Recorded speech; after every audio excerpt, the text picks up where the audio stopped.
Hello guys!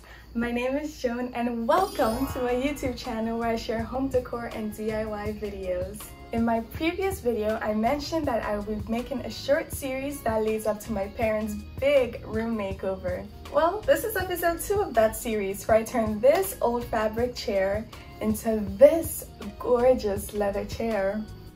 I personally like this chair as it was, but since it didn't fit the vibe of the room, I chose to paint it with paint and fabric softener. What did he say?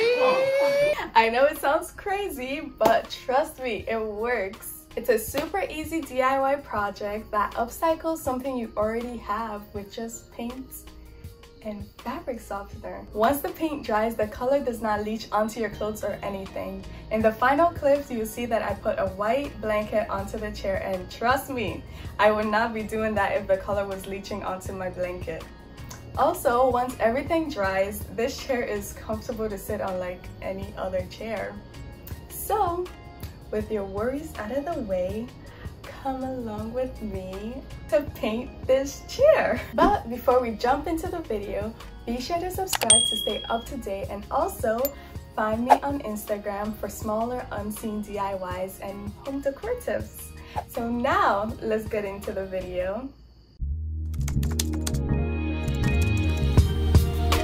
I started this project off by testing my paint for the consistency that I liked. You would want to do this because different brands of paint will react differently to fabric softener. I tested out 2 options that I thought would work for me. The first one was a 1:1 ratio of paint to fabric softener, and the second one was a 2:1 ratio. You can clearly see the difference in the consistency after mixing in the softener. I painted these mixtures onto 2 separate scraps of fabric and let them dry overnight.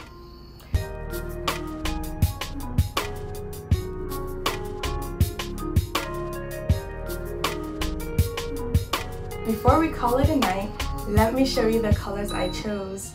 I got 3 sample size paints from Home Depot. I got a dark, medium, and light brown to properly shade this chair to look like real leather. Screenshot this for when you try this project.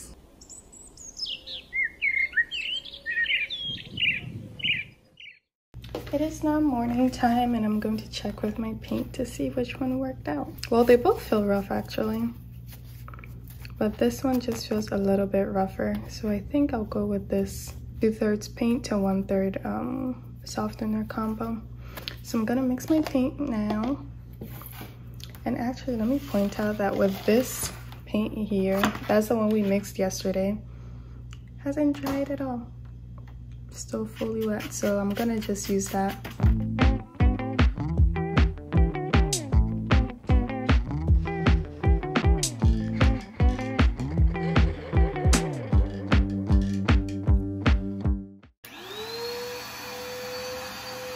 Before painting your chair, you want to make sure that you give it a good clean. I went through with a vacuum cleaner and got all the light dust and whatnots off the chair. I also taped off the legs with some masking tape so that I wouldn't get paint on them. Now it's time to paint!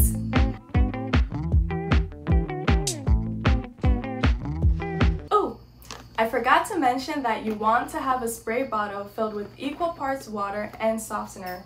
You can spritz this on the chair or your brush to make the paint run easier.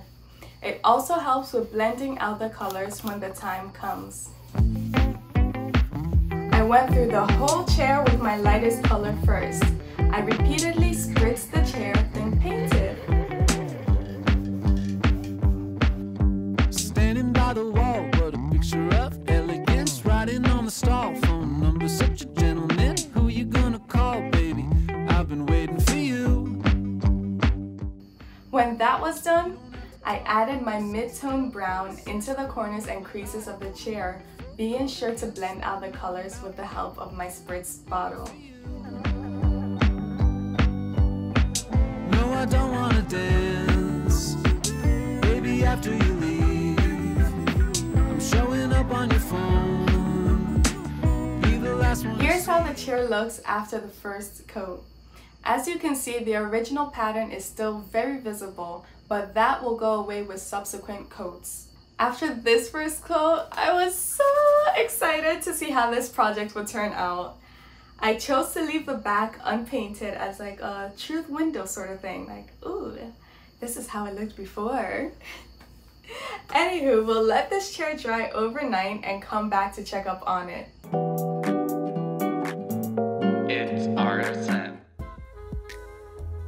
The next morning, after the paint had fully dried, I did my second coat of paint with the same technique as before.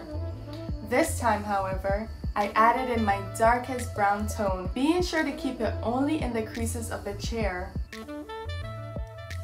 At first, when I was blending in my colors, I would do everything in a circular shape, but I found that you should follow the shape of the side you're working on. Like this side here is rectangular, so the blending motion and lines should be rectangular as well. Furthermore, to properly blend the colors, put the two shades side by side, then use the brush to repeatedly go over the meeting point till the shades blur together, like this. I continued with this technique until I fully shaded the chair.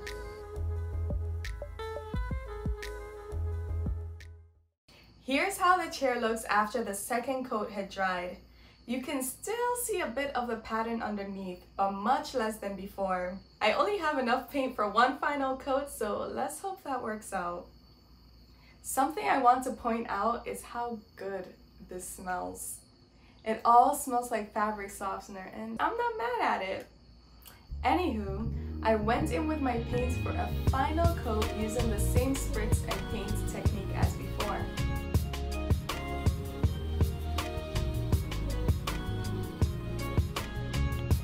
Okay, while this was drying, I came back to look and I realized that some lines were looking very sharp. Like this right here at the bottom. The main issue was with this seat part, so I'm just gonna paint over it and then that will be it. Before I show you how this chair turned out, I want to thank you so much for watching this video. If you like what you've seen so far, be sure to like and subscribe for more. Also, if you have any questions, comments, or concerns, comment it down below. Feel free to look up other painted chair videos to gather more information before you try this project yourself. I know that doing that definitely helped me feel more prepared to tackle this project head on. So, without further ado, let us remind ourselves of how this chair looked before.